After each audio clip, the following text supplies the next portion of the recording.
Bismillahirrahmanirrahim. İnanca yönelik saldırılar. İnternet ortamında bir sosyal paylaşım sitesinde Efendimiz Hazreti Muhammed Aleyhisselatü Vesselam'a çok ağır hakaret ve küfürler edildi. Daha önce de benzeri alçaklıklarda bulunulmuştu. Günden güne büyüyen bu rezalette seyirci kalınması ve bu küstahlıklara gereken cezanın verilmemiş olması yeni alçakça saldırılara kapı aralamaktadır. Daha önce İslam'a olan nefretini pespaye diyerek aslında kendi karakteristik özelliğini açıklayan CHP'li kendini bilmez bir vekil de bu kez laiklik üzerinden partimize hedef göstermiş ve Bangladeş'te Müslüman parti liderlerine verilen idam cezaları.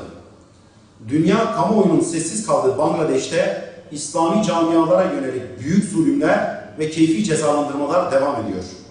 Cemaat-i İslami'nin lideri 91 yaşındaki Gulam Azam'ı ve Abdülkerim Azad'ı tutuklayıp idamla yargılayan Bangladeş hükümeti bu kez de parti liderlerinden Kameruzzaman'a idam cezası verdi. Bu keyfi idam cezaları İslam ülkelerine hükmeden yönetimlerin Müslümanları temsil etmediğini göstermiştir.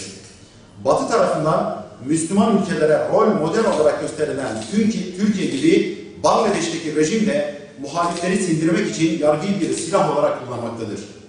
İnsan hakları savunucularının ve dünya kamuoyunun Bangladeş'te yaşananlara tepkisiz kalması ve özellikle de İslam ülkeleri ve toplumlarının yeterli ilgiyi göstermemesi insanlık adına utanç vericidir.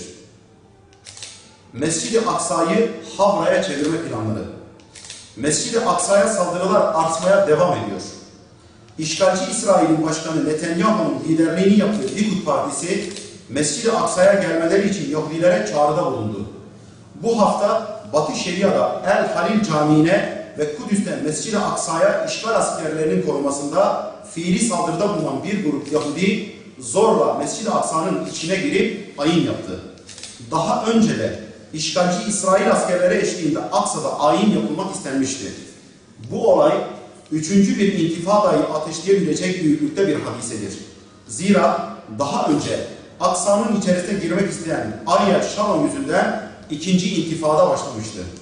Yaşanan gelişmeler İsrail'in Filistin halkıyla değil, İslam ile savaştığını bir kez daha açıkça ortaya koymuştur. İslam alemini Siyonist işgalciye tepki vermeye ve Mescid-i Aksa'nın ve Kuds-ü Şerif'in izzetini muhafaza etmeye davet ediyoruz. Hür Dava Partisi Genel Merkezi.